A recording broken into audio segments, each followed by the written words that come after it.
The first stop is at Brighton Marina, on a peaceful, quiet day with no significant waves seen. At Brighton Marina, the shape of the harbour dictates its function, with waves coming in predominantly from the southwestern side. We can see the western breakwater curving further than the eastern into the sea to protect it. These breakwaters are essentially from Cassians, approximately 11 meters deep, which are filled with concrete, sand, and water to stabilize them.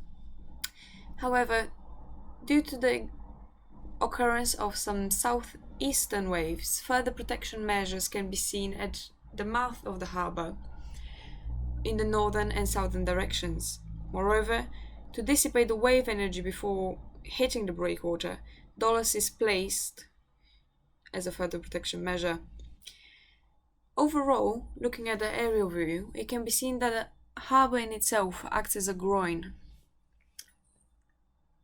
By looking at the beach deposits on the western side, we can see a much greater volume of deposition than the eastern.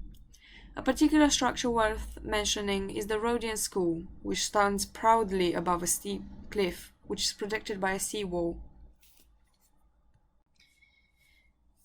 At Rottingdean, rock groins are seen to protect the area, and they have replaced wood groins. Passing through Peacehaven, we can see the southwestern waves of the predominant concern, where the town is mainly protected by a concrete seawall along the coast, giving a wonderful view across its length for the locals and visitors.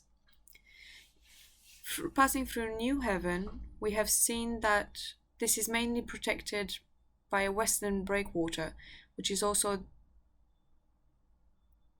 the main protection measure for a combination of high tide and weather conditions. At Seaford, we can see a terminal breakwater. However, the main management technique is beach recycling across its approximately 50 meters width. Periodically, heavy machinery is used to bring back beach material which has been moved by longshore drift. Between Seaford and Burling Gap, we pass through Cuckmere Estuary, which is composed of flat fields prone to flooding. There are reports of improper flow of the river due to blockage of shingle and mud. Just before arriving at Burling Gap, we can briefly mention the Seven Sisters Cliffs. Their imposing steepness are a true reminder of the fragility of the chalk grassland present in the area. From Burling Gap to Cuckmere, the area is designated as a site of specific interest. Just before arrival at Burling Gap, we have stopped at the National Trust Cafe.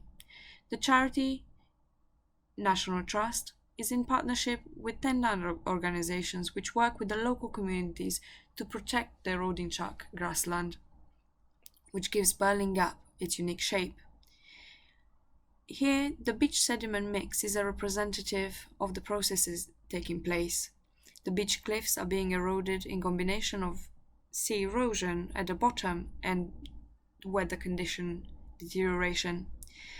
Due to the properties of the chalk composing in the cliff, it dissolves on interaction with the seawater, leading to crumbling of the cliff and the flint layers.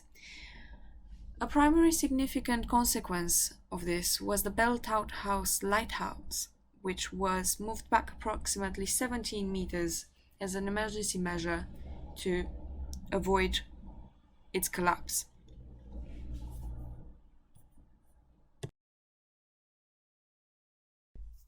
The main protection at Eastbourne is composed of timber groins and beach nourishment. The longshore drift is mainly southwestern. However, in storm conditions and in the eventual occurrence of southeastern waves, considerations for deposition in the east to west directions had to be accounted for. Thus, the groins are designed to support differential depositions for up to 3 meters by a longitudinal bracing and increased pile depth. In a proposal to mitigate underperforming coastal management techniques, concerns regarding sustainability and durability of the groin material have been dealt with in 1990s, wherein an initial proposal was put forward by the Council in a £30 million project. The timber chosen for this project was tropical hardwood, which upon inspection in the visit The groins placed every 100 meters have shown significant damage and reliance on maintenance strategies to maintain the structural function. Sea walls are placed along the eastbourne coast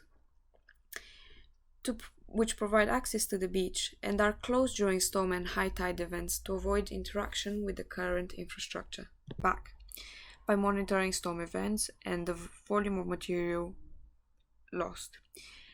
The beach mixed material is shingle, which moves faster than the rate at which it is placed back. The net loss is approximately 30,000 meters cubed. However, this is part of the strategic plan. We can also see the older management techniques, which are composed of timber groins. However, these are no longer the main protection strategy. Passing through Bexhill, the main coastal management techniques here date back to the 1980s and consist of nourishment programs and timber groins. Finally, at Hastings, we see heavy rock groins to avoid flooding. However, the presence of an old fishing harbour provides protection similarly to a groin.